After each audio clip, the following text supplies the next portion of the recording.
What's up, y'all? Welcome back to Life with Libby. I'm so dang happy to have y'all here. Happy Sunday. I know that I usually post my episodes on Fridays, but I was a little bit busy this Friday. I went and I got my hair done by Hannah, who is an absolute hair queen. If you don't see her, you need to.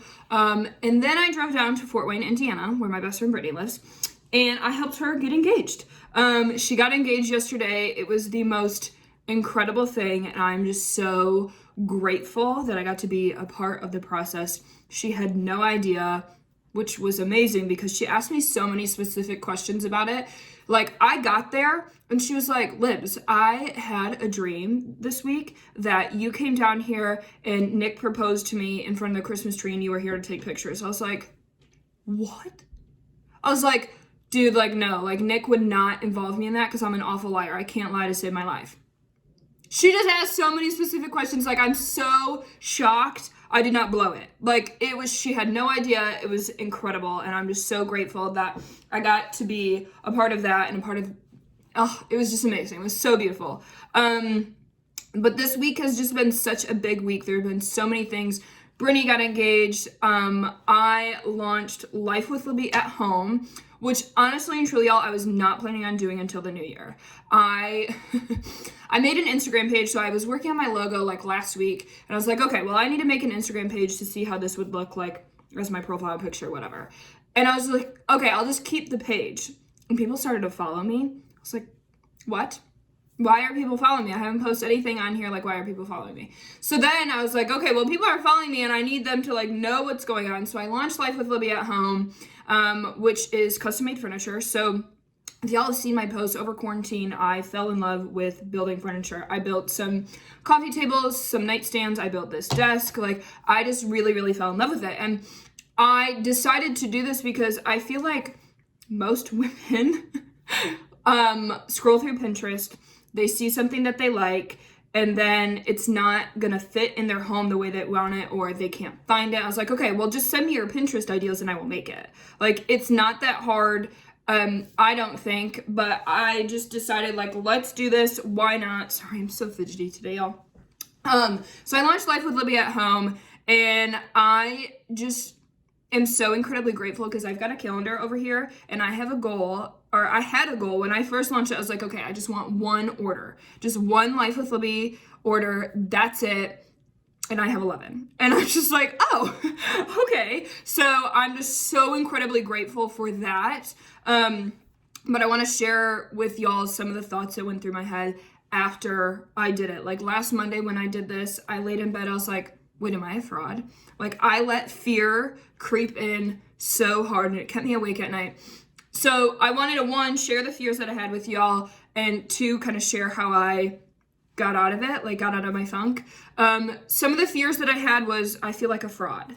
I was like, I'm not a professional by any means. I'm a stumbled on how old I am. I'm a 23-year-old girl living in an apartment, like, just trying to figure this out, but I love to do it. And I feel like there's a need for it. So I just did it.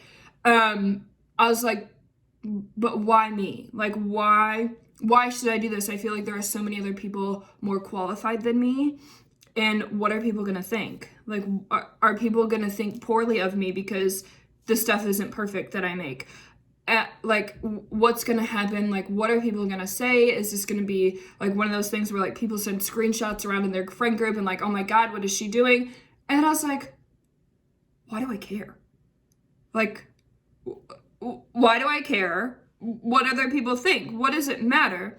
If it brings me joy and there are a few people who buy my furniture, that's great. I'm not trying to make this $1 million business. I honestly wasn't expecting to get that many orders in the first place. So what do I care? Like, if I can serve other people and bring them joy while making money at the same time, that's a win, right? That's a win for sure. And I just kind of sat there. I was like, okay, so all of those scenarios that I just ran through my head are incredibly unrealistic. Like, people aren't going to talk badly about it. And if they do, what do I care? Like, if people have bad things to say about me, that's okay. Because I'm not concerned. I care what other people think, but I'm not concerned. Those are the wise words of Heather Ellis Shea. She's the best, and I need to have her on here once I figure out how to make this a podcast and not just a video. But why do we care so much about what other people think, okay?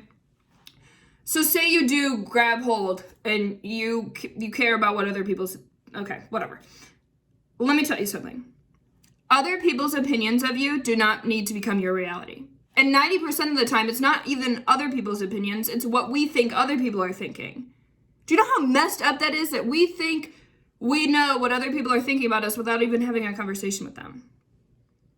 Like, how many times have you talked yourself down from something because you're afraid of what people are going to say?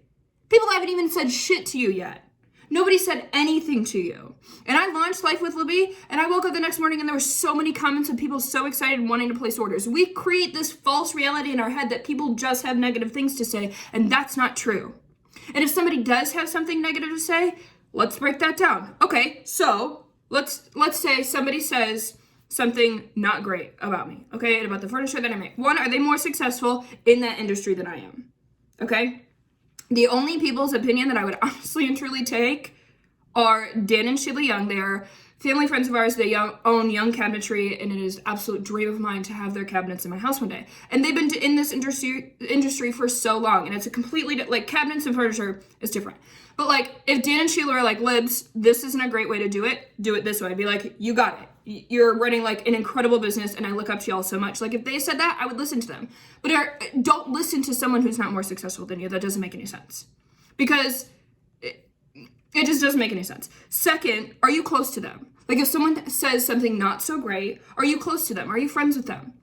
Or is it just a random troll on the internet saying something poor about you who doesn't know anything about you other than what you post on social media? Because if it's just someone who just knows you through social media, they don't know you at all. Like, if they have never had a face-to-face, one-on-one, on the phone, whatever, conversation with you, and you are letting them stand in your way, no, done. Because they don't know you personally. They only see what you post on social media, and that's not an accurate representation of all of that you are. That's just your highlight reel, okay? Third, don't take criticism from someone you wouldn't take advice from. Like, if someone has something nasty to say, are you going to take life advice from them? And if the answer is no, you're done and you're not listening to it. So most of the things, you're not listening to it. Don't let it creep in your head. Don't let yourself self-destruct this dream that you had because you're afraid of what other people might say when nobody has even said anything to you in the first place. Do you see what I'm saying? We self-sabotage so hard that we quit before we even start, and that's not fair. We have these hopes and these dreams in us for a reason. I had no idea that God was going to be like, hey, start this business. And honestly, I was afraid of what my ex was going to think because I wasn't planning on sharing this, but it just came out like word vomit there. I was afraid what he was going to think because in the beginning, when we first started doing this, he helped me and our roommate helped me. And I was like, oh my God, like, are they going to think that I cheated? But no, because I had brought this idea to my ex and he said no. I said, hey, let's start a business. He said, no, we don't have time for that. I said, okay, you're right. A couple months later, hey, let's start a business. No, we don't have time for that. I was like, okay. So now I do have the time. I'm like, okay, well, I'm going to do this. You taught me all the skills and I appreciate you for that, but you didn't want to be a part of my dream. So I'm going to go and I'm going to do it anyway. Do not ever let anyone stand in your way. Do not let anyone stand in your way, ever. If you have a dream and there is something that you want to do and someone is telling you no, do it anyway. Do it anyway and let them watch you. Do what sets your heart on fire. I love to do this. I love to build furniture. Like, I don't even want to call it furniture because it's just coffee tables and like side tables. So furniture to me is like an old lady rocking chair with like intricate detail. And I'm just like, no, I'm just like throwing things together. But, oh, I gotta go. I only have like 45 seconds, so I gotta wrap this up or else this will not fit on my IGTV. But my point is chase your dreams. Go after the fire in your heart and do not let anyone stand in your way and do not let other people's opinions of you ruin what you have. You have greatness within you. Like, so many great things do not stop before you've even started because you're afraid of what other people will think, because other people's opinions of you do not need to become your reality and it's not real and you're the shit and I love you so much. I gotta go. Goodbye, y'all. Have a wonderful weekend. I will see y'all next week. Bye.